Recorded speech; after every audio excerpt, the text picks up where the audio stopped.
কয়েকটা কথা বলে শেষ করবো, বেশি কথা যাওয়ার সুযোগ নেই। যে আমরা যারা জুলাই অভ্যুত্থানে হত্যা করেছে, বিভিন্ন নৃশংসতা চালিয়েছে, তাদের যেমন আমরা বিচার চাই, একই সাথে আমরা যে পুরানো যে রাজনৈতিক যে ব্যবস্থা, সেই ব্যবস্থারও আমরা বিনাশ চাই। এটা আমাদের কাছে এখন স্পষ্ট। এটা আমরা যে দলের হয়, যে মতেরই হই না কেন, এটা আমরা সবাই একমত। এই জায়গায় আমাদের কোনো বিরোধ নেই। আমাদের মতের ভিন্নতা থাকতে পারে, আমাদের চিন্তার ভিন্নতা থাকতে পারে, কিন্তু আমরা একটা নতুন রাজনৈতিক ব্যবস্থা চাই, যে ব্যবস্থায় অগণতান্ত্রিক কোনো চর্চা থাকবে না, যে ব্যবস্থায় কোনো দুর্নীতি থাকবে না, কিংবা সেটা একদম কি বলবো, তৃণমূল পর্যায় থেকে কেন্দ্রীয় পর্যায় পর্যন্ত সব জায়গায় স্বচ্ছতা থাকবে, সব জায়গায় ক্ষমতার বিকেন্দ্রীকরণ থাকবে হলো সব জায়গায় মতামতের দায়িত্ব কিংবা গুরুত্ব। এই গত ৬৯-এর গণঅভ্যুত্থান থেকে যতগুলো বড় বড় আন্দোলন হয়েছে, অভ্যুত্থান হয়েছে, সবগুলোতে আমরা দেখব যে তরুণরা রক্ত দিয়েছে, তরুণরা সেখানে লড়েছে, কিন্তু শেষ পর্যন্ত ক্ষমতা দখল করেছে বুড়োরা। এবং আমি এখানে বুড়ো বলতে বোঝাচ্ছি যে পুরাতনরা, এবং পুরাতন যে চিন্তা, পুরাতন যে ব্যবস্থা, পুরাতন যে প্র্যাকটিস, সবগুলি বলবৎ ছিল। এখনকার সময় আমরা দেখব যে তরুণদের মধ্যে, এবং আমরা যারা তারুণ্যকে প্রাধান্য দিই, আমাদের মধ্যেও আছে যে এই চিন্তাটা যে সব ক্ষেত্রে নতুন কিছুর আবির্ভাব ঘটবে। এবং আমি মনে করি এটা যেমন কেন্দ্রীয় পর্যায়ে সেই নতুন রাজনীতি, নতুন চিন্তা, নতুন চর্চা আসতে হবে, সেটা একদম প্রান্তিক পর্যায় থেকে আসতে হবে। শুধু কেন্দ্রীয় পর্যায়ের বিষয়গুলো কিন্তু চর্চার বিষয় না, আমি যেটা মনে করি সেটা একদম তৃণমূল পর্যায় থেকে সেই চর্চাটা চালু করতে হবে।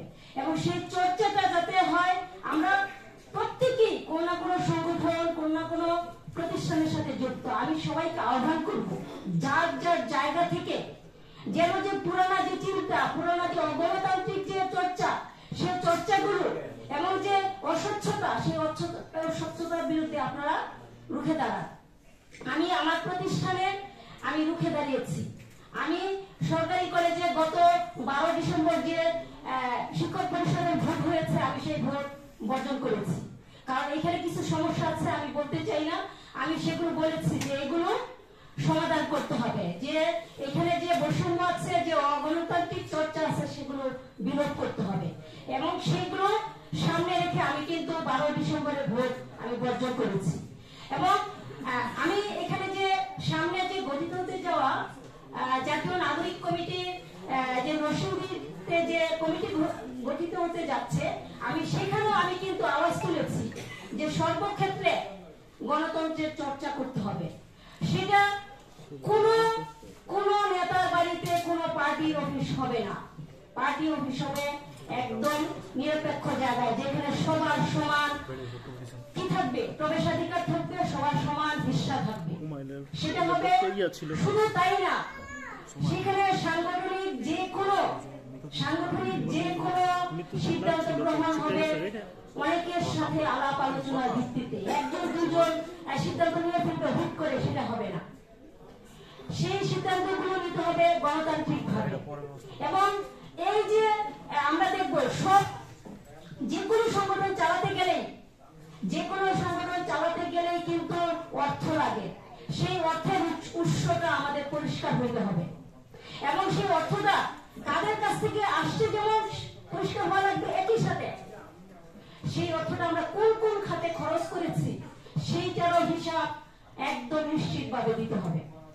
আমরা ছোট একটা সংগঠন করি নারী অঙ্গন নামে, আমরা কিন্তু প্রত্যেকটা অনুষ্ঠানের শেষে কার কাছ থেকে টাকা আনছি এবং কোন কোন খাতে খরচ হয়েছে সব কয়টা হিসাব কিন্তু আমরা অনুষ্ঠানের শেষে 1-2 দিনের মধ্যে পেশ করি। এটা আমরা 3 বছর ধরে কিন্তু এই চর্চাটা চালু রাখছি। এবং আমি আহ্বান করব প্রত্যেকেই যেন যার যার সংগঠন, যার যার প্রতিষ্ঠানে এইরকম চর্চাগুলো যেন আমরা চালু করি। আমরা যদি এটা না করতে পারি তৃণমূল পর্যায়ে, আমি মনে করি এটা কেন্দ্রীয় পর্যায়ে কখনোই সম্ভব না। কারণ আমরা যারা তৃণমূল পর্যায়ে আছি আমাদের দিয়ে কিন্তু কেন্দ্র গড়ে উঠবে এবং আমরা যখন তৃণমূল পর্যায়ে চাপ দিব তখন কেন্দ্র কিন্তু এমন কিছু করতে পারবে না যেটা জনগণের জন্য খারাপ হবে। আমি সবশেষে এখানে যারা কষ্ট করে আসছেন সবাইকে ধন্যবাদ জানাচ্ছি এবং এই অনুষ্ঠানের আয়োজকদের ধন্যবাদ জানিয়ে শেষ করছি।